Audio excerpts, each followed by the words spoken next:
Eh bien, bonsoir. Donc, Paracha Vayekel Pekoudé. Donc, c'est deux parachiotes. Donc, c'est un sujet très, très important. Et en général, quand il y a les deux parachiotes, alors on travaille plus sur la Paracha Pekoudé, Vayekel, pardon, qui est la première paracha, plutôt que celle de Pekoudé. Donc, nous, on va plutôt fusionner, euh, regarder un petit peu la paracha dernière de Shemot, Pekoudé. Et on fera un petit rappel avec Vayakel. Donc, pourquoi la paracha, elle se nomme Pekoudé? Pekoudé, c'est les contes. Pakod, ça veut dire aussi se souvenir. Il y a une paracha qui veut dire Pekoudé, les contes. C'est étonnant. Alors, il y a une question que chacun sait, euh, chacun connaît, c'est que c'est par rapport à Moshe Rabbeinu. Pourquoi? D'où ça vient ces contes? C'est que Moshe Rabbeinu, il a, il a, comment dirais-je, construit le Beth Amikdash, il a géré l'argent que tous les béné Israël lui ont donné, de gérer l'argent. Et il y a des gens qui lui ont dit, qui disaient, comme ça, il l'entendait, des gens qui disaient, regarde comme le cou de Moshe, il est gras. C'est-à-dire de dire, il mange bien avec l'argent du contribuable. Et donc, Moshe Rabbeinu, il a dit, je vais vous rendre des comptes. Écoutez, ça, c'est une réponse. Réponse qu'en général, on a déjà entendue. Nous, on va essayer de regarder autre chose. Et même si c'est une scène, on a cette réponse par rapport à Moshe Rabbeinu, de donner des comptes, de là à en mettre une paracha, en faire le nom d'une paracha, c'est quand même quelque chose d'étonnant. Donc on va essayer de comprendre cela. Donc, première chose, pourquoi elle se nomme Pécoudé? Pourquoi c'est tellement important? Deuxième question, alors, il est marqué dans la paracha un passage qui est le suivant. Je vous le lis, vous essayez de bien vous concentrer, parce qu'il y a un moment, il va y avoir une virgule. Kol hazav, tout l'argent qui a été récupéré. Et Assouille, il est fait, c'est-à-dire qu'il est destiné, l'imlacha, pour donc le travail, la servitude dans le sens servir Hachem, Bekol Melchet HaKodesh, pour toutes travaux Kodesh, pour toutes les, les, les, les travaux qu'il faut faire pour le Kodesh, pour le sanctuaire et la construction ce qu'on appelle le Mishkan, c'est le temple ambulant, d'accord, qui était montable et démontable, qui a été fait par donc Moshe Rabbeinu, Betzalel, etc. Le problème, c'est que là, je vous ai traduit, donc je répète, Kol Zahav, tout l'argent, tout l'or, et Asou les Melacha, qui est destiné pour le service, Bechol Melechet HaKodesh, donc virgule, Bechol Melechet HaKodesh, pour tous travaux saints. Le problème, c'est que tout travaux saints, le mot tout, il a une cantillation, c'est-à-dire un tam, d'accord, qui fait qui nous indique qu'il faut s'arrêter. C'est-à-dire que ce n'est pas Bechol Melechet HaKodesh, c'est Bechol, point, et ensuite Melechet HaKodesh. Donc, qu'est-ce que ça veut dire? Donc, je vous le traduis.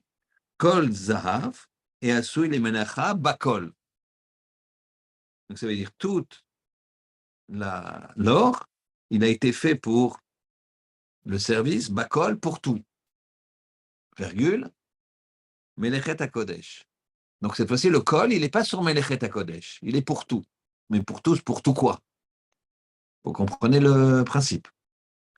D'accord? Je répète, je vais le faire en français. Il est marqué tout l'or est destiné pour servir. Je permets un petit peu de dévier un peu de la traduction, mais pour rester dans le sens. Pour tout travaux saints. Ça, c'est comme on l'aurait traduit. Sauf que dans les Ta'amim, on bloque à Kol. Et donc on dirait, tout or, elle est destinée pour le travail, pour tout. virgule, Melechet HaKodesh, un travail saint. C'est quoi qu'est-ce que ça veut dire? Qu'est-ce que ça voudrait dire? Troisième question. Et dernière question. Le Chida, il pose une question. Il dit, il y a beaucoup de choses qui sont écrites dans la loi orale, dans la Gemara, la Mishnah. Ces choses-là se transmettent. C'est la loi orale. Quand c'est dans la loi écrite, bien sûr que ça se transmet de façon écrite. Mais pourquoi tous les détails de la construction du Mishkan ont été évoqués de façon si précise? Pourquoi tous les détails de la construction du Mishkan ont été évoqués de façon si précise?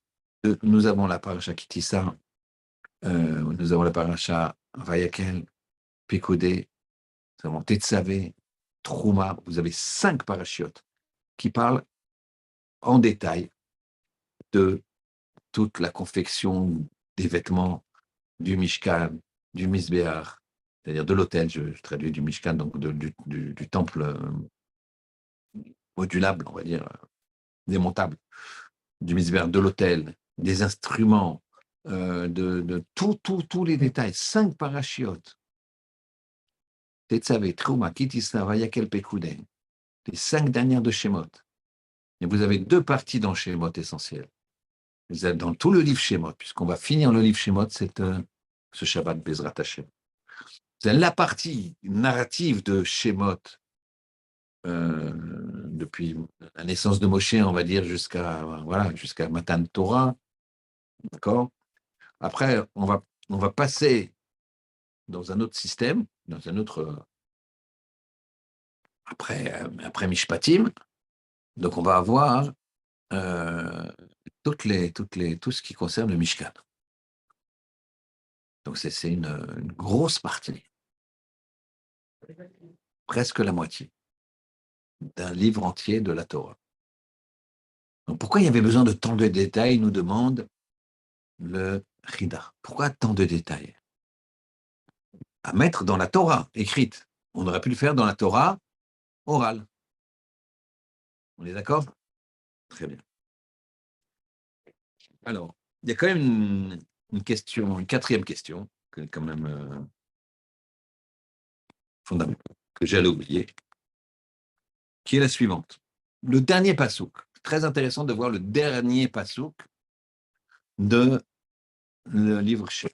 Le dernier passouk qui dit comme ça. Globalement, je vous le lis rapidement. Qui un an Hashem, quand il y avait la nuée d'Hachem, al Mishkan Yomam, sur le Mishkan, les jours. Donc il y avait la nuée qui était sur le Mishkan la journée. Ve'esh tiye laïla. Bon, et il y avait le feu qui était la nuit. Les Nekol Bet Israël, aux yeux de tout le clan d'Israël, Bechol Maasehem, dans toutes leurs étapes. Donc globalement, on nous dit, il y avait une nuée protectrice la journée et un feu protecteur la nuit, aux yeux de tout le clan d'Israël. Qu'est-ce que ça veut dire, cette phrase-là? Qu'est-ce que ça veut dire? D'accord? Qu'est-ce que ça veut dire? Pourquoi on finit tout le texte comme ça? Donc, je répète un petit peu les questions comme on a l'habitude. Première question, pourquoi cette paracha se nomme Pékodé? Pourquoi c'est si important? Qu'est-ce qu'il y a de si important de les contes et se souvenir, puisque Pakod, c'est se souvenir. Deuxième question, un petit peu plus technique, qui est la suivante. On avait un passouk où il y avait une ponctuation du mot bakol qui était étonnante, qui est la suivante. On avait dit tout l'or, il est destiné pour le service divin, et ensuite on avait dit bekol melechet hakodesh, pour tout service saint. Donc ça on comprend bien. Sauf que dans la ponctuation, dans les Ta'amim, on dit, il y a une ponctuation qui nous demande de nous arrêter par Bekol, à Bekol. Ce qui voudrait dire, tout l'argent est fait pour le service divin, Bakol, pour tout. C'est quoi ce pour tout? Une virgule, Melechet HaKodesh, ça s'appelle Melechet HaKodesh. Donc c'est quoi ce pour tout, ce Bakol? J'ai l'impression que c'est pour tout que cet argent est destiné. Troisième question, du Chida, qui demande pourquoi tous ces détails, d'accord, tous ces détails dans la Torah écrite de la confection du Beth Amikdash, des habits, des... Pourquoi tout ça? Pourquoi tous ces détails? Et enfin, dernière question. Le dernier passouk de tout le livre de Shemot, il dit globalement qu'il y avait une nuée qui protégeait le clan d'Israël la journée et un feu qui le protégeait, qui était dessus, qui était sur lui la nuit. D'accord? Très bien. Donc on a toutes ces questions-là. Alors on va regarder un petit peu réponse par réponse et après faire le lien. La réponse de la première question. Pourquoi cette paracha se nomme Pécoud et les contes? Alors les contes, ça veut dire aussi se rappeler. Pécoud. Ifkot, c'est aussi se rappeler. En fait, quand on rend des comptes, là, ils ont attaqué Moshe, comme on a dit, une réponse qui est connue, mais qui vaut la peine d'être répétée, que les gens ils disaient comme le regarder comme le cou de Moshe est gras, hein, de dire ça va les affaires pour lui. Moshe il a dit tout de suite, je vais vous donner compte sou par sou. Un bilan détaillé sou par sou. Très bien, pour montrer l'honnêteté, pour voir quand même que c'est dur. Il y avait des gens quand même qui osaient soupçonner Moshe. Mais ici, on parle aussi d'honnêteté morale. C'est-à-dire d'honnêteté qu'on appelle intellectuelle. Il y a l'honnêteté matérielle et l'honnêteté intellectuelle.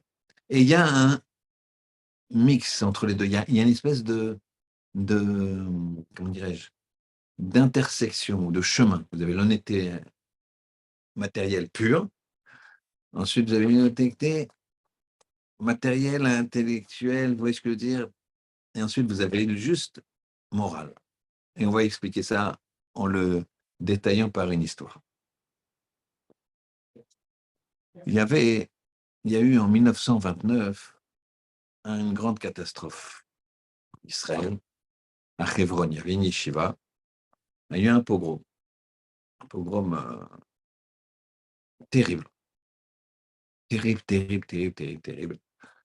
C'est donc à Hebron, le Hebron actuel. Et dans les yeshivas, les Arabes de yeshiva, qui habitaient près de la yeshiva à Hebron, ils sont venus avec des haches, des couteaux, ils ont fait un massacre. Ils ont tué, de mémoire, 60 Bahourim. À la hache, enfin, des assassinats terribles.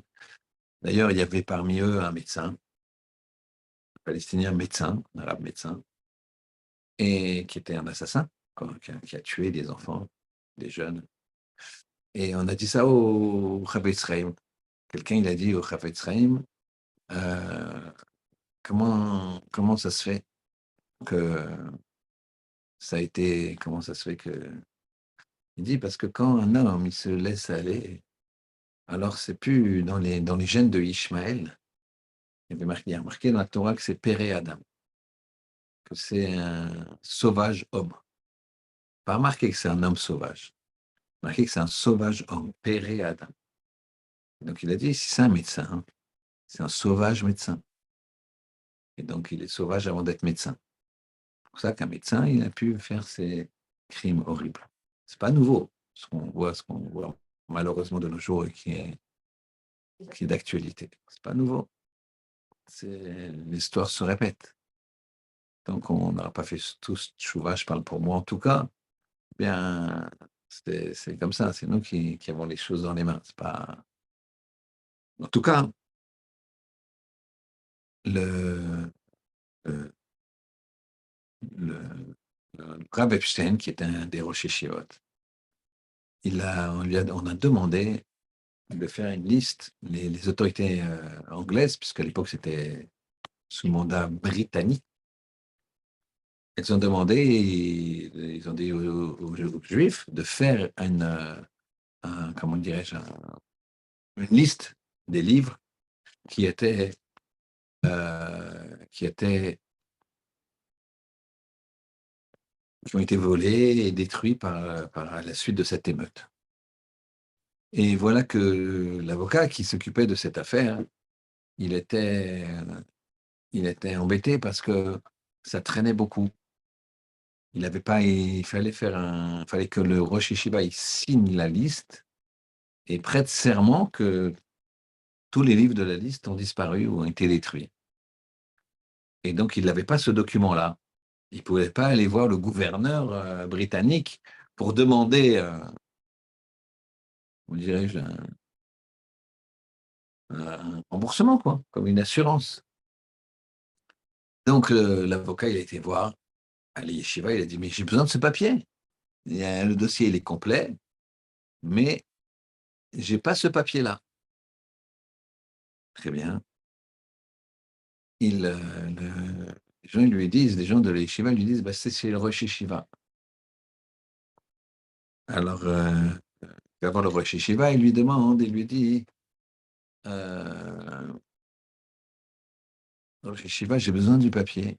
Et il le voit qu'il est sur la table du Rosh Yeshiva, le papier. La liste des livres. Il manque plus que votre signature. Et non, mais j'ai un problème. J'ai, il y a un livre ici que, qui est, que les gens qui ont dressé la liste, il a l'air d'avoir été volé ou détruit. Mais en fait, non. C'est un livre que j'avais emprunté. Donc, cette liste est faute. Alors, moi, je veux bien barrer, mais je ne pourrais pas signer ça. Donc, elle dit, mais si on barre, ça met un peu de... Si on barre, ça met un petit peu de suspicion sur toute la liste. D'accord? Ça n'a pas été fait sérieusement, quoi. D'accord? Une fois, j'ai fait une société d'informatique et je me suis fait voler des ordinateurs. Parce que j'informatisais les salons, il y avait des ordinateurs. Et à l'époque, les ordinateurs, ils n'avaient pas l'unité centrale avec l'écran. Il y avait un écran, un gros écran comme ça, et une unité centrale. Quand on allait dans les expositions, alors on le mettait sur des, comment dirais-je, sur des, comment ça s'appelle, pour transporter là, des chariots. On mettait l'ensemble des unités centrales, puisqu'on va dire c'est un rectangle comme ça épais, donc ça se prend l'une sur l'autre, et puis on mettait des écrans sur un autre chariot. Et ce qui arrivait, pas fréquemment, mais c'était connu, il fallait faire très attention de ne pas se faire voler une palette mise sur un chariot, quoi. Et c'est ce qui a été fait avec les unités centrales, qui étaient plus faciles à voler. Donc, on nous avait volé une trentaine d'unités centrales. Et donc, j'appelle mon assureur et je n'étais pas assuré spécifiquement. Il n'y a pas d'effraction puisque c'est sur un site et c'est sur un. Mais j'ai dit à l'assureur, regardez, quand même, bon, je négocie avec lui, il me dit, bon, envoyez la facture. Alors, j'envoie la facture et il y avait quand même une clause dans la. J'envoie la facture et la facture, quand j'avais acheté les ordinateurs, j'avais installé les ordinateurs avec les écrans. Quand j'ai envoyé une copie de la facture, j'ai barré les écrans parce que je ne m'étais pas fait voler les écrans. Alors, il m'a dit, mais c'est quoi, c'est quoi cette facture? Et je lui ai dit, bah, écoutez, je ne me suis pas fait voler les écrans, je ne me suis pas fait voler les écrans, j'y peux rien, moi. Je me suis fait voler que les... Je suis content, j'ai vu que les unités centrales. Ben, il m'a dit, ouais, je vais défendre à fond votre dossier, parce que c'est la première fois que ça m'arrive que quelqu'un il enlève des trucs d'une facture, quoi. Parce que j'aurais pu dire tout, quoi. Donc, mais ici, là, le Rav Epstein, c'est le contraire. Il se dit, il voit l'intérêt de l'Yeshiva, il dit, si je barre, je ne peux pas aller contre les d'un côté, je ne signerai pas si c'est faux. Donc, c'est pas grave. Je suis prêt à perdre tout. On retrouvera des livres d'une façon ou d'une autre. Je suis prêt à perdre tout, mais je veux pas signer quelque chose de faux. Alors, l'avocat, il ne savait pas quoi faire. Il s'est dit, ben, il faut quand même. Il a pris la liste, il a barré. Et il a été l'expliquer au gouverneur en lui disant, écoutez, monsieur, voilà, je vous explique le principe, le problème. Moi, chez Shiva, etc., c'était faux dans la liste que vous avez déjà validée, parce qu'en fait, le gouverneur, il avait déjà tamponné la liste validée, il voulait la signature sur l'honneur du Rocher Shiva. Il dit, bon, je n'en ai pas besoin de sa signature sur l'honneur, puisque je comprends. Et il a tout remboursé, il a été touché par l'honnêteté. Pourquoi on parle ici? Parce que vous avez les comptes. Quelqu'un, il reçoit de l'argent, il fait les comptes, parfait, c'est magnifique. Mais après, vous avez un petit peu entre les deux, quoi. Vous avez un flottant, d'accord? Tu te dis, bah, pour une assurance, tu peux te dire, de toute façon, ils vont gratter, parce que c'est le job, d'accord? C'est le jeu, entre guillemets. Donc, moi, je vais mettre plus, parce que tu estimes. Bah, ça, c'est de la malhonnêteté, parce que tu dois dire ce qui est. Tu ne peux pas faire un mensonge. Ouais, bon, l'ordinateur, il s'est fait voler, etc. Je n'ai pas dit que je suis au-delà de tout, de toute perfection. Je n'ai pas dit ça. J'ai évidemment beaucoup de choses à corriger dans tous les domaines. Mais en tout cas, hein, c'est un deuxième, c'est un deuxième, une deuxième façon de l'honnêteté. Et là, on va commencer à comprendre pourquoi pécouder les contes ou se souvenir, c'est tellement fondamental. Parce qu'il s'agit que même un personnage comme Moshe, il pouvait dire quoi? Moi, vous croyez que j'ai volé? Là, ils accusent Moshe d'avoir volé. Je ne sais pas si tu vois. Donc Moshe ne devrait pas. C'est honteux. Ce n'est pas tous les gens du clan d'Israël qui ont fait ça. Ici, il y aurait dû avoir comment dirais-je, une réponse négative de Moshe. Moi, je ne vous donne pas des comptes, c'est tout. Moi, je suis honnête et point. Je n'a pas dit ça. Il dit, moi, je vais vous montrer. Même si c'est ce peu de gens-là qui m'accusent, ce peu de gens-là, bah, je vais vous montrer qu'il a donné des comptes. Donc, ça veut dire ici que on se doit d'avoir une attitude des plus parfaites. Et ça va nous amener à la deuxième question. Une attitude des plus parfaites, ça veut dire qu'on doit, et vous allez comprendre pourquoi je vous dis ça, c'est quand quelqu'un il agit, d'accord, son action, c'est comme un parfum. Son action, c'est comme un parfum. Ça veut dire quoi? Ça veut dire qu'il sent, il respire. La personne qui est à côté de lui respire l'action qu'il fait. Comment tu déteins sur quelqu'un. Vous comprenez, quand tu as un parfum, ben, tu rentres dans une pièce qui est parfumée, tu es imprégné de tout de suite, ton esprit, il va dans ce sens-là, quelque chose qui sent pas bon, d'accord, ça sent pas bon, tout de suite, comment dirais-je, dégoûté, tout de suite, quelque chose qui sent bon, d'accord, tu sens un parfum de menthe, déjà, tu te dis, tu te crois au Maroc, d'accord, tu sens le miel, tu te crois en Tunisie, d'accord. Euh, d'accord, donc en fait, les actions d'une personne, c'est comme un parfum. On comprendra après exactement, par rapport à la troisième question, ce que je suis en train de dire.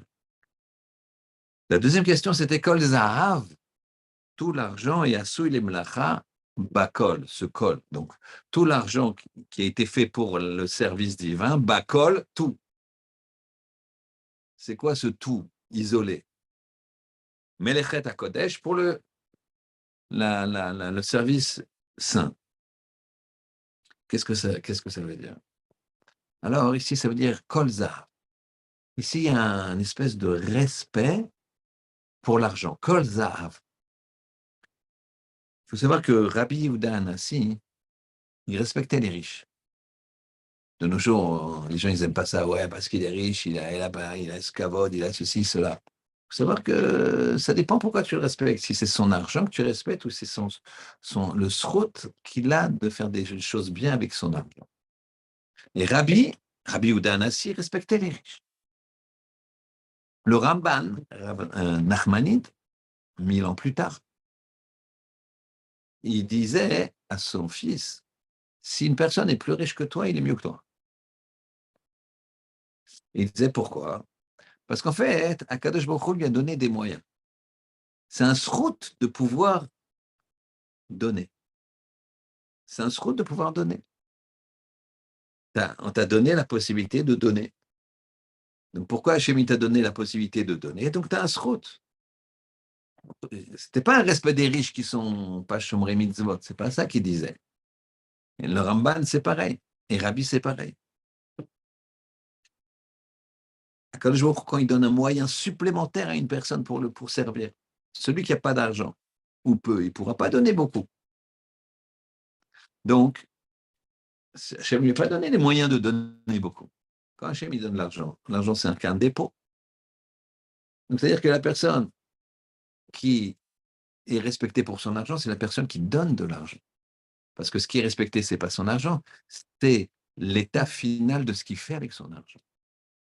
C'est pour ça qu'il faut remettre les choses à leur place. C'est ça que le titre ici, c'était de remettre les choses à l'endroit. Les choses, elles sont à l'envers. Les gens disent, pourquoi tu respectes les riches? Attends, ça dépend comment. Rabbi respectait les riches. Le Ramban, il dit à son fils, tu dois respecter les riches. Parce que s'il est riche, il est mieux que toi. Comment il est mieux que toi? Parce qu'Hachem, il a donné des moyens qu'il ne t'a pas donné à toi. Vous comprenez ce que je veux dire? C'est comme si quelqu'un, comme un roi, il donne une arme supplémentaire à un de ses soldats. Eh bien, cette arme supplémentaire à ce soldat fait que le roi, il a confiance en lui. Il a confiance que lui, c'est un meilleur combattant. Il va faire mieux il va faire mieux que toi avec cette arme supplémentaire. Donc ici, c'est la même chose pour l'argent. Ça dépend ce que tu fais avec l'argent. Il y avait un homme dans la ville de Vologine, un homme qui était un grand commerçant. Il gagnait très bien sa vie. Il partait, il était obligé de partir. Quand il revenait, il amenait tout le temps des cadeaux à ses enfants, à sa femme. Alors, vous savez très bien, messieurs, ce qu'on apporte comme cadeau à sa femme quand on fait un voyage. D'accord? Tu amènes bijoux, tu amènes un habit, tu amènes. D'accord? Donc à chaque fois, il amenait des beaux cadeaux à sa femme. Voilà qu'un jour, sa femme, il lui a dit, écoute, je voudrais que tu me... Prochain cadeau, je voudrais que... Je peux te demander à chaque fois, c'est une surprise, c'est toujours très, très bien, mais là, je peux souhaiter mon cadeau pour ton prochain voyage. Il dit, oui, oui, avec plaisir. Il lui dit, j'aimerais que tu achètes un chasse,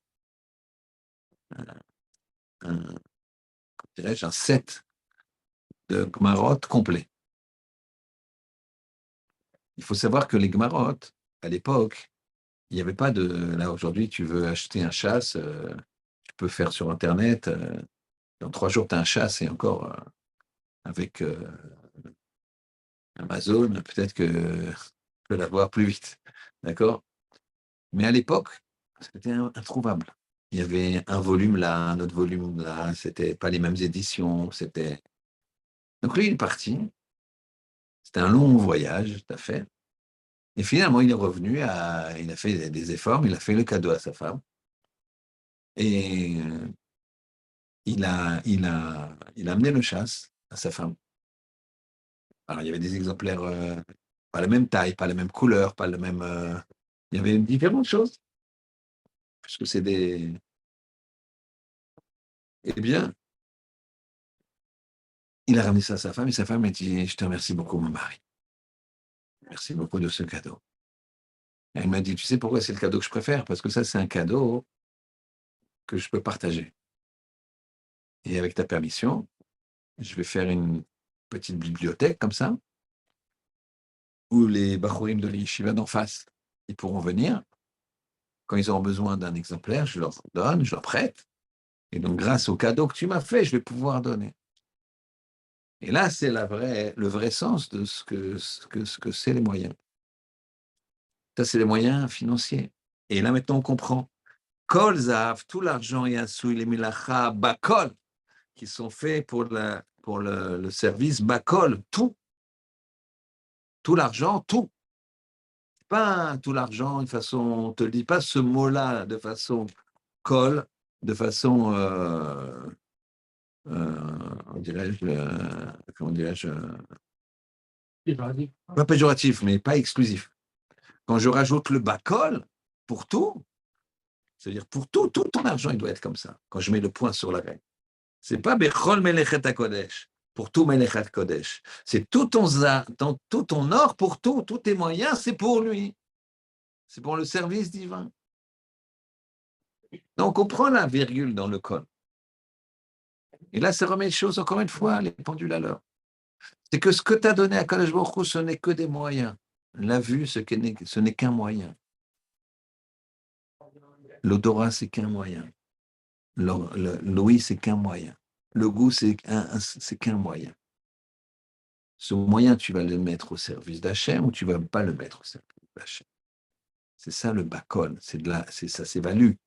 Le zahav, c'est pas que l'argent. Il faut remettre les choses à l'endroit, comme on a dit. D'accord? La vie, ce n'est pas l'argent pour elle-même. L'argent, c'est le moyen. C'est le moyen. Pécoudé, ça veut dire se souvenir. Je me souviens des comptes. Je me souviens que ces comptes-là, ce que j'ai comme argent, c'est pour servir Hachem. Pour servir Hachem. Les yeux, c'est pour servir Hachem. Et comment je pourrais, pour quelqu'un qui m'a donné un cadeau, imaginer? Prenons les yeux parce que c'est le problème de tout le monde dans cette génération. D'accord? Où dans la rue, c'est sale. Sur les écrans, c'est sale. Et c'est pas sale, faut chercher. C'est sale comme ça. Mais c'est pas sale, c'est sale, soi-disant, pas mal. Donc c'est à la française. Distinguer la galanterie de ce que tu veux. D'accord? Et donc avec tes yeux que Hachem il t'a donné des yeux. Il y a des gens qui n'en ont pas. Il y a des gens qui n'en ont pas. Au bureau, j'ai un assistant qui a perdu un oncle. Là, l'évadia, c'est demain. Et il me dit, mon oncle était sourd-muet. Sourd-muet, il avait en plus la maladie et il est niftar à 50 ans. Donc imaginez, alors nous, bon Hachem, on a les yeux, on a la bouche, on a le nez, mais qu'est-ce qu'on fait avec nos yeux? On te donne un cadeau, tu donnes un couteau à quelqu'un, et ce quelqu'un, pour qu'il coupe qu'il mange, et lui, il te l'envoie sur toi. C'est ça qu'on fait avec nos yeux en Bretagne quand on regarde ce qu'il ne faut pas. C'est ça ce qu'on fait avec notre bouche quand on dit ce qu'il ne faut pas, ou on mange ce qu'il ne faut pas. Mais en général, on fait plus attention à ce qu'on mange qu'à ce qu'on dit. Quand on parle à son épouse ou son employé, son patron, son associé, quand on parle d'une personne, qu'on fait de la shonara, etc. Les réseaux sociaux, c'est terrible. Tu peux envoyer quelque chose, et après tu regrettes, mais ça y est, c'est parti. C'est fini. Ça fait le tour du monde. C'est terrible. Des choses, autant tu peux faire du bien, autant c'est des moyens. C'est pareil, c'est des moyens qu'on t'a donnés. Et donc, c'est ce qu'il dit ici. Ça peut coûter les comptes. Les comptes, on est obligé de rendre des comptes. Et maintenant, regardez ce qu'il dit le Chida, lui. Le Chida, on avait posé la question. Donc, on conclut avec l'histoire, c'est que cette femme-là, elle était contente de dire à son mari que l'argent qu'elle a reçu, entre guillemets, pour son cadeau de voyage, entre guillemets, c'est quelque chose qui s'est transformé en mitzvah qu'elle peut elle-même. Elle a dit, mais c'est ça le but. Tu me donnes des moyens, mais quand tu m'achètes un bijou, ça, il est à moi. Tu m'as donné, j'ai pas le moyen de le transmettre. Mais quand tu m'as offert un chasse, des livres que je peux faire partager à des bachorim qui se cassent la tête pour trouver les exemplaires, et là, ils auront en face de l'Yeshiva, ils auront toute leur bibliothèque de livres. Ça, je te remercie de ce cadeau. Une femme qui a tout compris.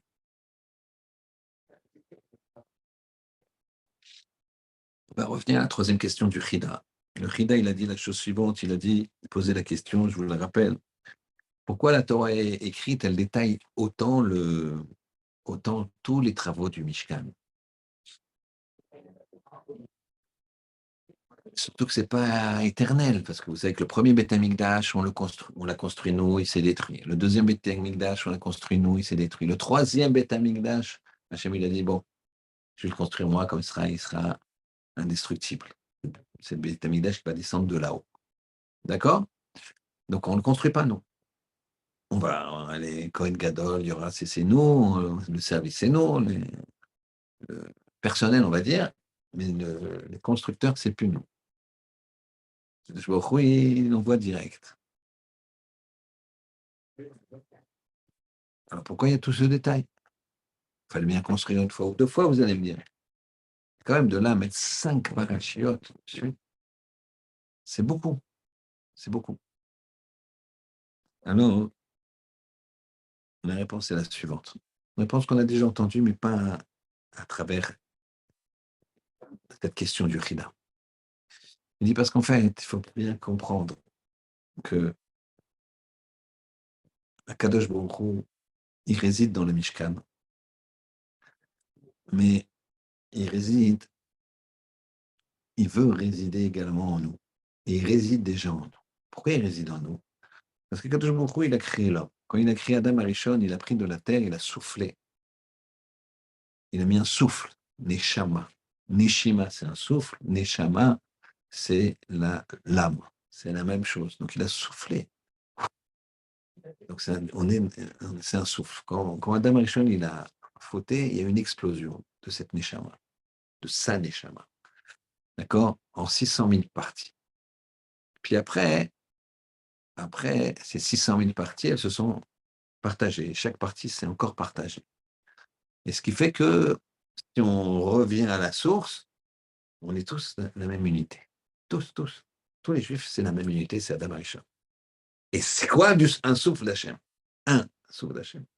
Donc en nous, on a ce qu'on appelle l'étincelle divine. Et donc l'étincelle divine, on a déjà en nous le divin, dans le sens étincelle divine. C'est ça qu'on est Kol Arivim Zelazé. On est l'étincelle, j'ai une partie, tu as une partie, j'ai une partie, donc tu peux pas. Hein, quand je fais du mal à quelqu'un, tu te fais du mal à toi. Ça marche pas. Quand il y a des sentiments, tu le sens bien. Quand tu fais un mot de trop avec sa femme, elle a de la peine, tu sens que tu n'es pas bien. Parce que là, tu sens bien que c'est, en plus, il y a des chamottes plus ou moins proches. Dans les 600 000, il y a des parties qui sont identiques, qui sont des unités sur les 600 000. La numéro 21, elle est coupée en plusieurs. Et les plusieurs, c'est quoi? C'est un homme et sa femme. Quand, pour ceux que j'ai mariés, ou ceux que je vais marier, mes Hachem, ceux que malheureusement, je n'ai pas pu marier, j'ai bien expliqué que quand l'homme et la femme se marient, quand ils font les kiddushin, d'accord, et qu'il fait kinyan de la bague, la femme, à ce moment-là, dans le ciel, les deux neshamot, elles fusionnent. Mais c'est deux moitiés qui se collent l'une à l'autre. C'était déjà deux moitiés qui étaient prévues l'une pour l'autre. C'était quelque chose de coupé en deux.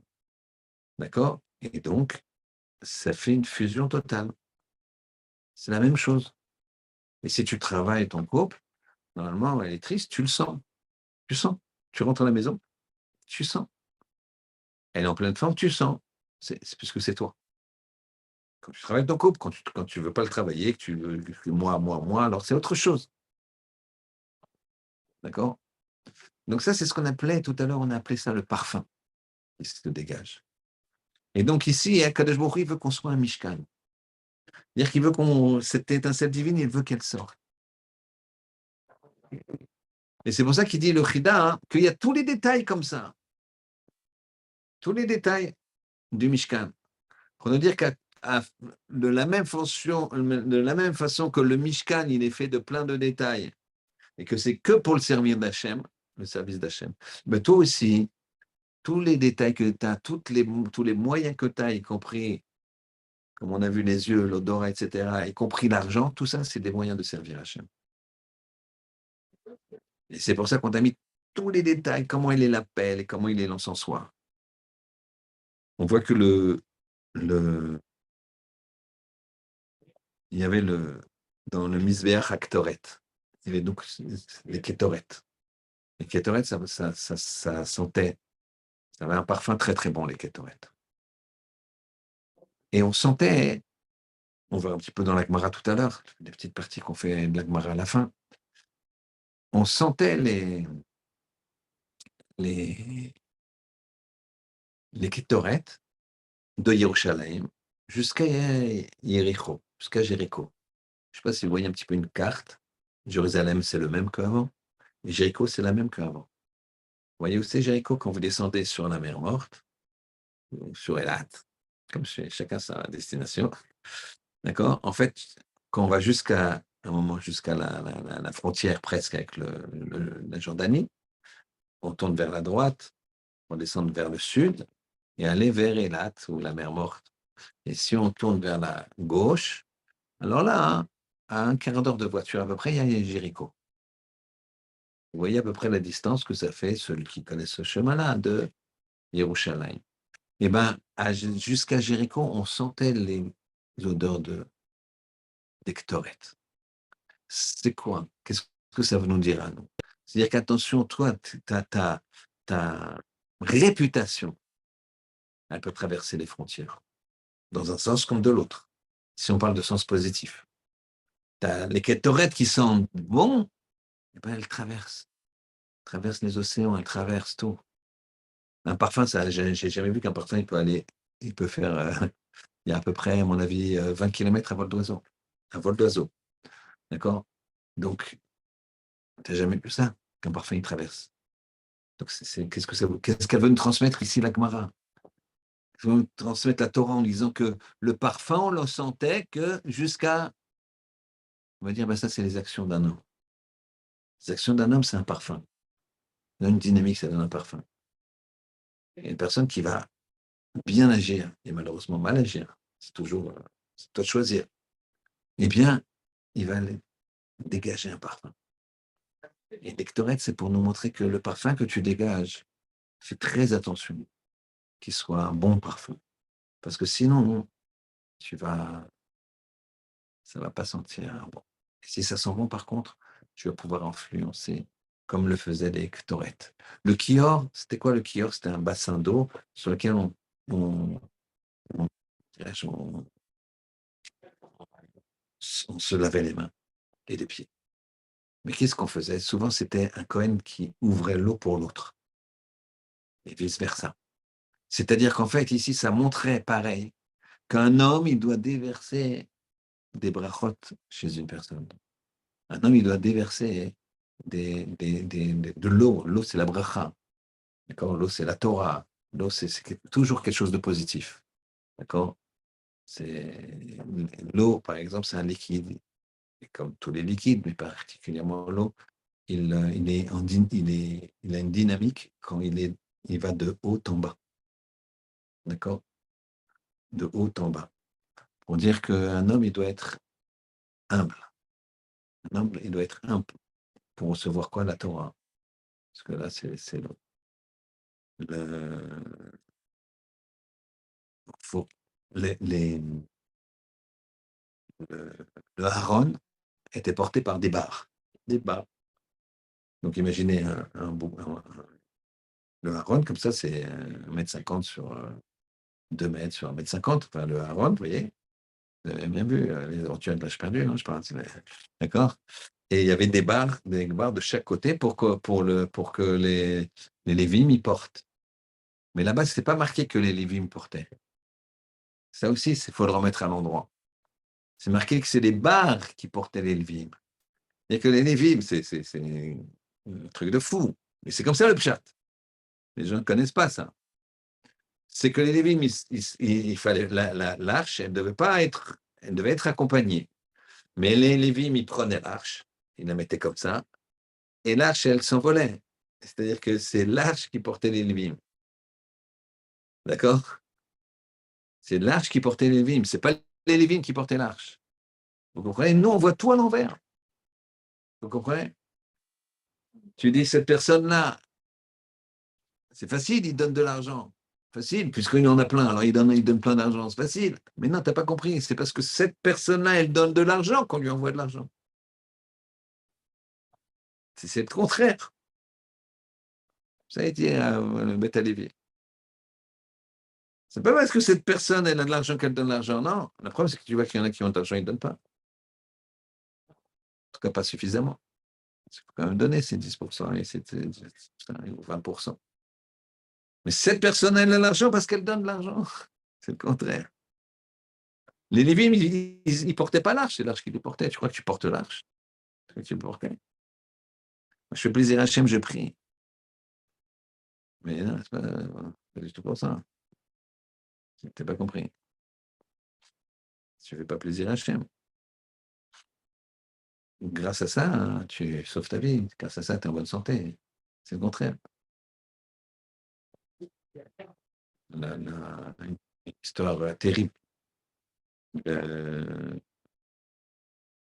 y a un homme qui, comment il s'appelait le Rav? Oui, le Rav de Tels. Le Rav de Tels, Eliezer de Tels, il était jeune, alors comme ça se faisait à l'époque, le jeune Khatan, il épousait une jeune fille, et il s'est donné à la Torah dans la maison du beau-père. Vous savez, des grandes maisons, un petit coin pour le jeune marié, et puis lui, il étudiait sur place. Il n'y avait pas tellement de ce système de kollel et de yeshiva. C'était chaque beau-père ou père, il, entre guillemets, il entretenait, donc il aidait son fils, son gendre, à étudier quand ils étaient mariés. Et un jour, le rabbin de Tels, qui n'était que le jeune Eliezer, il y a des gens qui ont entendu parler de sa gaonout, sa grandeur.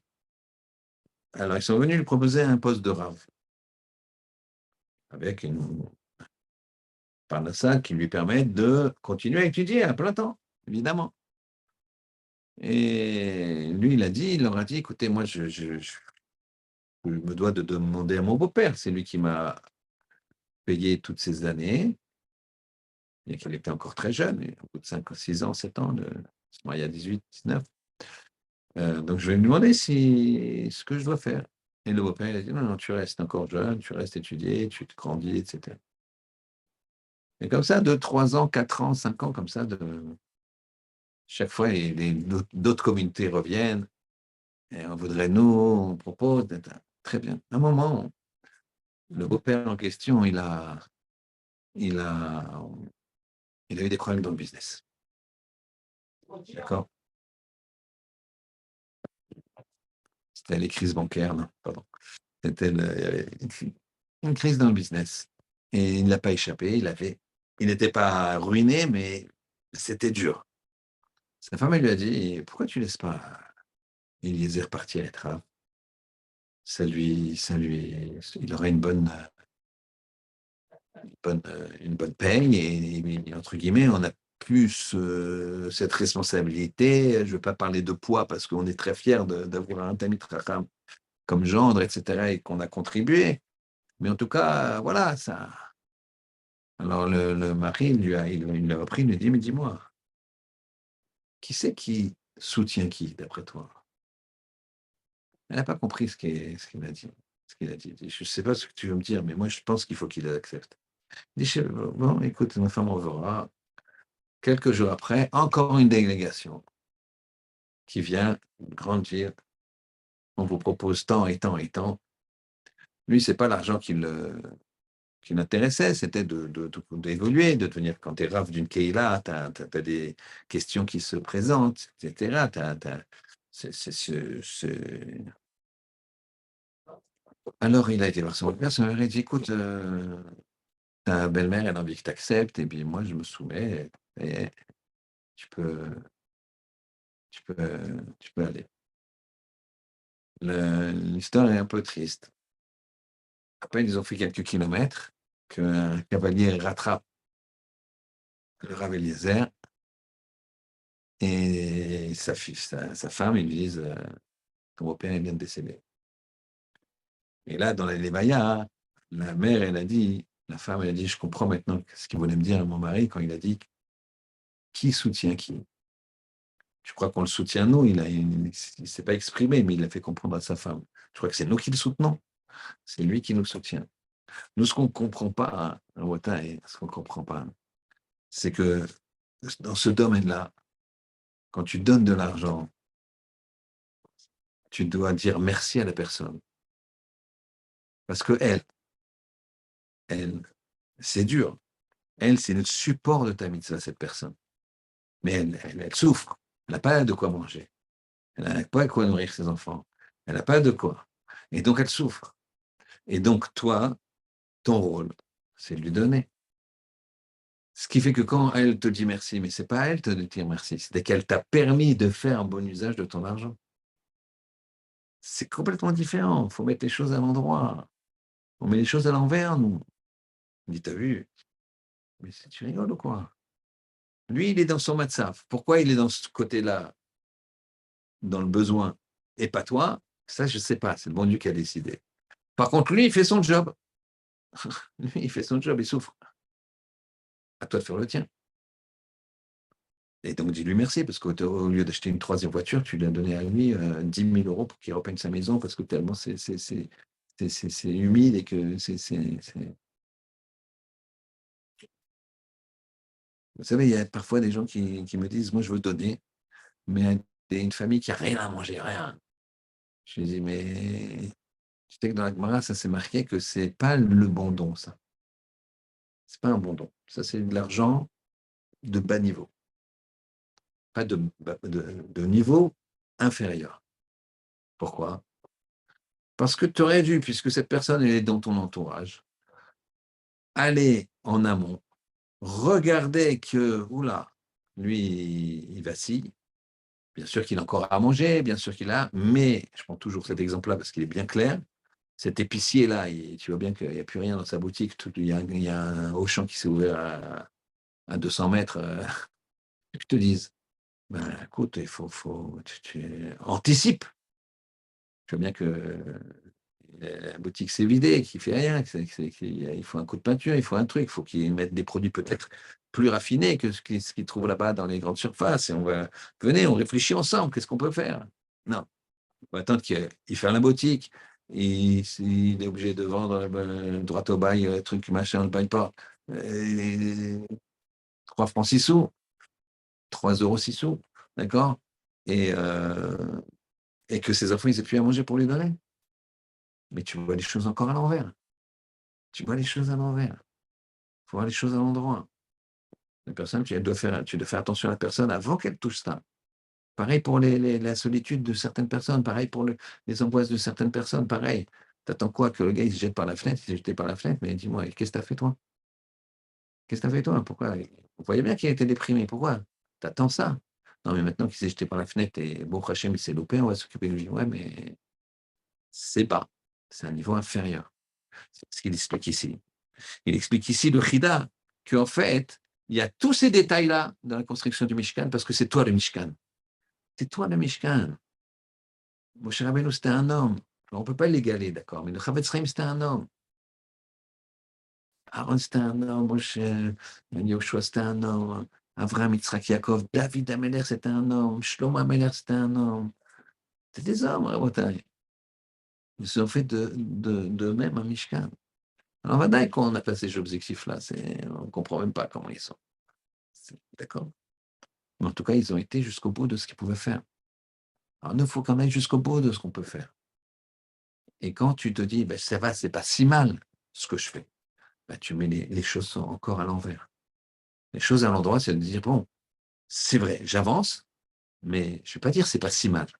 Je vais dire, il n'y a pas lieu de dire je suis nul tout le temps. C'est pas ça que je vous dis.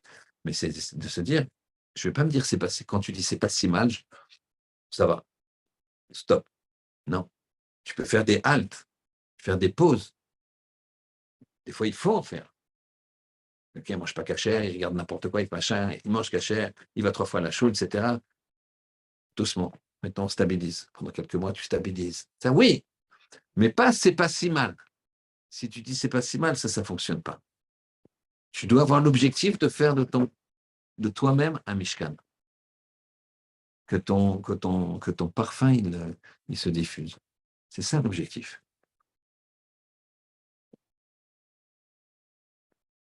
Alors, on va prendre la Gemara pour regarder un petit peu ce qui se passait au temps du Beth Amikdash. La partie. Alors, je suis désolé par rapport à la vidéo, je n'ai pas le texte sur moi, donc je suis obligé de prendre le. Oui, vous voyez. Elle est envoyée. Alors, c'est sur la page. Oui, je veux bien que tu m'amènes. Tu demandes à celui qui est là de me trouver une camarade Tamid. Tamid, oui. Pardon? Non, je l'ai. Non, je peux l'avoir. Voilà, on va continuer. Merci beaucoup. Alors, vous avez la page et alors, vous avez un partant du haut. Deuxième ligne, au milieu de la ligne. D'accord? Deuxième ligne, au milieu de la ligne. Mishezacha bedishun misbeach apenimi. Donc, je vous traduis. Celui qui était zoché qui avait le mérite de nettoyer l'autel intérieur. Il y avait un autel intérieur qui était en or, d'accord, qui s'appelle le Misbeach Ketoret, et vous aviez un Misbeach, un autel extérieur qui était très grand, lui. Par contre, l'autel intérieur, il n'était pas très grand, était petit, et l'autre, il était très grand. Et il tirait au sort pour savoir qui c'est qui aurait le mérite de nettoyer ou de faire certaines choses. Alors, celui qui avait le mérite de nettoyer le misbéach intérieur ou de nettoyer Bébichoun à Ménorah, de nettoyer la Ménorah, Ayum et Kadmin, c'est eux qui s'avançaient en premier. D'accord? C'est ceux qui s'avançaient en premier. Vedalet, c'est-à-dire Ve'arba, ils avaient 4 kelim, ils avaient 4 objets, Beyadam dans leurs mains. Donc ces objets, c'était les suivants. Merci beaucoup.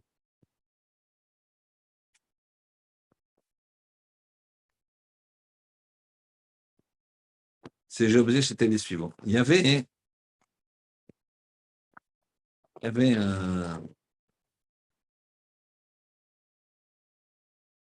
un téné. Voilà. On met là. Très bien. Il y avait donc dans leurs mains 4 objets. À téné. Téné, c'est comme un grand panier. Kouz, c'est une amphore. Shne maftechot, et 2 clés. Alors, c'est très intéressant ici. Je vais essayer de bien vous expliquer. Athénée, donc comment dire, le panier, domé les tarcaves, ça ressemblait donc à un tarcave, ça veut dire très cave, très, ça veut dire 2 caves, c'est un volume. Quel zahav, il était en or, donc c'était un panier qui contenait 2 caves, c'est-à-dire à peu près un volume un cave c'est 2 litres, donc de 4 litres, un volume de 4 litres. Marzik Kabaim Vechitsi, donc qui était Kabaim 2 caves et même un demi-cave, donc c'est 5 litres. Veakuz, Domelet Kiton, Gadol. Ça ressemblait à une amphore, une grande amphore. Alors, il y en a qui ne comprennent pas Kiton et qui ne comprennent pas amphore. Alors, pour vous dire une amphore, c'est, on va dire, un brodo. Vous voyez comment c'est un brodo à l'ancienne? Un truc comme ça, grand comme ça, d'accord? Imaginez un vase un petit peu, mais qui est destiné aussi à être versé. Comme un vase qui serait large de la base, plus étroit, avec un bec, et puis avec une anse, et on peut verser ou mettre des choses dedans. Ou jeter maftechot, pardon, excusez-moi, Ozikim Kabaim, Veakus Domelektikton Gadol Shel Zav, c'était en or aussi. Ou Shne Maftechot, et deux clés. Alors, il y avait ça, je pense que vous voyez très bien ce dont vous parlez, parce je crois qu'il y a eu beaucoup de films de guerre, gladiateurs, ou je ne sais pas quoi. Et donc, vous aviez dans le Beth Amikdash des énormes portes je ne sais pas, peut-être 5 mètres ou des choses comme ça. D'accord? Ou les ponts-levis, vous voyez comment c'est. Mais à l'intérieur de ces portes, il y a des portes normales. Enfin, vous voyez ce que je veux dire? Ça vous dit quelque chose? Donc, dans ces portes, vous aviez ça s'appelle un pêche-pêche. Vous avez des portes normales. Ça ne veut dire rien. Il y a maintenant dans les châteaux, dans les trucs comme ça, dans les écuries, vous avez la grande porte et puis vous avez une porte dedans, une porte dans la porte. Ça s'appelle un pêche-pêche. Donc, comment on ouvrait le pêche-pêche? C'était vraiment les aventuriers de l'âge perdu. Il y avait un trou, d'accord? Il y avait un trou. Et donc, il fallait passer sa main dans le trou jusqu'à l'aisselle avec la clé et revenir en arrière. Voilà, la porte, elle est là devant moi, imaginez. D'accord? Donc, revenir en arrière, ouvrir déjà un loquet, et avec l'autre clé, là, j'ouvrais une clé normale. Mais je ne pouvais pas débloquer si je n'avais pas rentré par le pêche-pêche. Donc, il te dit donc, Vishte Maftechot et deux clés, Echad Shu Yored Be'amatashri, une qui descendait par les aisselles, Vechad Shu Poter Kevan, et une qui ouvrait directement. Alors, comment ça se passait? Balo Peshpesh Hatsefoni, il y avait une petite porte située au nord et une petite porte située au sud. Shene Pashpeshim Ayou, Lo Leshar Agadol. Il y avait la grande porte, l'énorme porte, qui était entre le Beth Amikdash, la construction, et l'hôtel. D'accord? Et l'endroit où on faisait la shrita des bêtes. Achad Betzafon, Achad Bedarom, une au nord, une au sud. Chez Bedarom, lo nichnas boé Adam. Dans la celle de sud, le pêche-pêche de sud, aucun homme ne rentrait. On n'avait pas le droit de rentrer. Allah vous péfora chalier Yecheskel. Sur ça, on avait dit au nom de Yecheskel, le prophète, Vayomer Elai Hachem, Acharazé Sagour. Il m'a dit, c'est Yecheskel qui parle, Hachem a dit, cette porte-là doit être fermée tout le temps. Donc on l'a construite, mais fermée tout le temps. C'est Hachem qui va rentrer dedans. Lo yiftach, veish al yavobo. Un homme ne rentrera pas dedans. Qui Hachem Eloké Israël. Il n'y a que Hachem, Dieu d'Israël, qui rentre dedans. Boba, Vaya Sagour. C'est que Hachem qui peut rentrer dedans. Alors, je ne sais pas comment il faisait, quoi. Il l'a laissé tout le temps fermé, mais Hachem est rentré dedans. Vaya Sagour. Natan le Mafteach. Donc, il prenait la clé. Ou Petach et Pashpesh. Il ouvrait ce Pashpesh. Il rentrait Nichnas Leata. Leata, c'était une petite place derrière la grande porte. Puisqu'il venait par derrière, on est d'accord, il est rentré par la petite porte. Donc, maintenant, il se retrouve à l'intérieur. Et donc, il va falloir enlever la grande porte, elle était énorme et elle était bloquée pas par une clé. C'était impossible de faire une clé. La porte, il était bloqué par ce qu'on appelle tagar, comme on a les volets à l'ancienne. Je ne sais pas si vous voyez, des poutres qu'on met dans des. Vous voyez ce que je veux dire? Il y a des crochets comme ça, d'accord? Et on met des poutres qui empêchent les portes de s'ouvrir. Vous voyez? Ça vous parle? Il y a des volets qui sont comme ça. Donc, il rentrait dans l'échal, jusqu'à ce qu'il arrive à la grande porte de dos. Il y a les Gadol et vire est un nagar. Il enlevait le nagar. Donc, cette espèce d'énorme poutre. Vet apotechot et les autres petites poutres, les ouvertures, ou pas trop. Lo haya shochet, il ne faisait pas la shrita, à shochet, at sheshomea shara agadol beniftach. Dès que le shochet qui était là pour faire le korban, le premier korban de la journée, il faisait la shrita du korban que quand il entendait les portes qui s'ouvrent. Et regardez maintenant, on a la raison pour laquelle je voulais faire cette petite partie de Gemara. מיריחו היו שומעים כל שער הגדול שנפתח. De Jéricho, donc 20 kilomètres à vol d'oiseau de היו שומעים כל שער הגדול שנפתח. La porte qui s'ouvre. Ici, c'est la porte qui s'ouvre, donc la porte du Sha'ar HaGadol. Vous avez compris, c'est une porte dans le Beth Amikdash énorme. Et dès quand elle s'ouvrait, il y avait un bruit, évidemment, d'accord. Et ce bruit faisait que le shochet, il faisait la shrita, il démarrait la avodat Hashem. Ça veut dire quoi, ça, la porte qui s'ouvre à Botaï? C'est un machal pour dire, de Jéricho, on entend la personne qui ouvre sa porte, c'est-à-dire quelqu'un qui ouvre sa porte aux pauvres, quelqu'un qui ouvre sa porte à la Teshuvah, quelqu'un qui ouvre sa porte à... Vous comprenez l'image que ça donne, donc, par rapport à notre chiot. Il y a le pshat, bien sûr, hein, mais ça s'entend. Il y a des choses qui s'entendent. Miyiricho Yoshomim Kol Magrefa. Kol Magrefa, c'était une espèce de flûte à 100 sons, puisqu'il y avait 10 trous, et sur chaque trou, il y avait des mini-flûtes. Vous voyez ce que je veux dire? Imaginez un grand tube avec 10 trous, et sur chaque des grands trous, et sur chaque grand trou, il y avait encore un tube avec 10 trous. Ça fait 10 fois 10, 100. Donc, il y avait 100 sons possibles. Donc, ça, imaginez les musiques qu'il y avait, je sais pas, c'est inimaginable. Demande à un musicien qui a 100 sons différents. On va te dire, c'est pas, je ne comprends pas comment c'est possible. D'accord? Donc, de Jéricho, on entendait ce son-là. Yeshemim Kol Magrefa.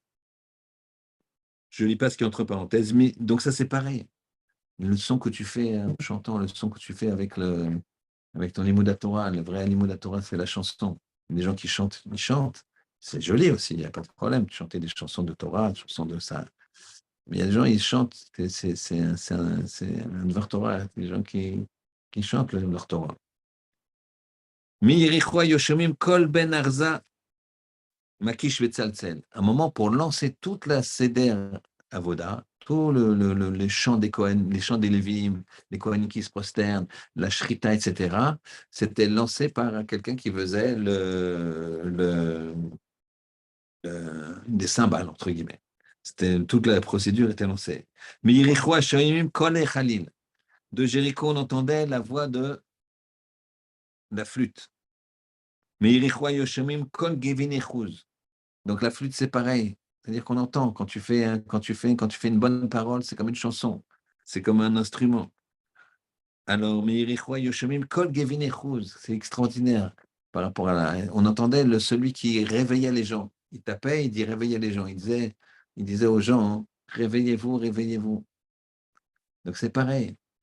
De la voix de celui qui dit à son copain, vas-y, viens, on fait tchouva, viens, ceci, viens, cela. On entend, tu vois, ça se développe. Miricho Yoshomim Kol Haetz Sheasa Ben Katin Muchni le Kior. De Yericho, regardez, on avait dit que le Kior, c'était quoi? Le Kior, c'était un bassin. Donc, il y avait un bassin, c'était une poulière. Il y avait, imaginez, comment dirais-je, une cuve comme ça, qu'on plongeait dans l'eau. Il se remplissait par le devant, et ensuite on la reprenait, et on la déplaçait, et on la mettait sur le sol. On la mettait sur le sol. Et ça, c'était le kior. Il y avait des robinets, un Cohen ouvrait, et les autres, ils se lavaient les pieds et les mains.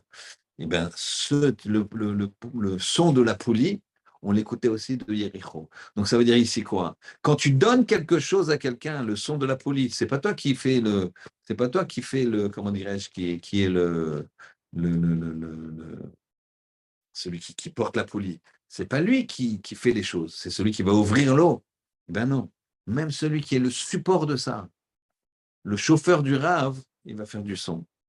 Il va faire un son. Il a accompagné le rave, il a accompagné le tzaddik, il a accompagné quelque part. Et ben, cette personne-là, le son qu'il fait, on dit, ah bon, lui, il a fait ça. Mais il y a 6 mois, j'ai croisé à Mykonos. Et maintenant, il conduisait autre chose qu'une voiture confortable. Qu'on dirait autre chose, hein. C'était plutôt plus petit, plus puissant, et il n'y avait pas de toit, quoi. Et il n'y avait pas... le rave, il a les péotes, mais lui, il y avait autre chose à côté de lui, qui avait d'autres choses longues, mais c'était plutôt les cheveux. D'accord? Donc, ben oui, il fait du bruit. Cette personne-là, elle fait du bruit. Ben voilà, elle fait tchouva, elle n'a pas honte. Meiricho Hashem Kol Ashir. De Jéricho, on entend la voix du chant. Même chose, Mérido. Meiricho Shomea Kol HaShofar. La voix du chauffard, la personne qui fait tchouva chauffard. Yeshamrim, Afkolo Shel Kohen Gadol. Regardez, c'est très intéressant ici, c'est un petit point d'histoire. Même la voix du Kohen Gadol, Besha Sheomrim Sheomaskir et Shem, quand il disait le nom d'Hachem, le nom qui était caché d'Hachem, à Kippour.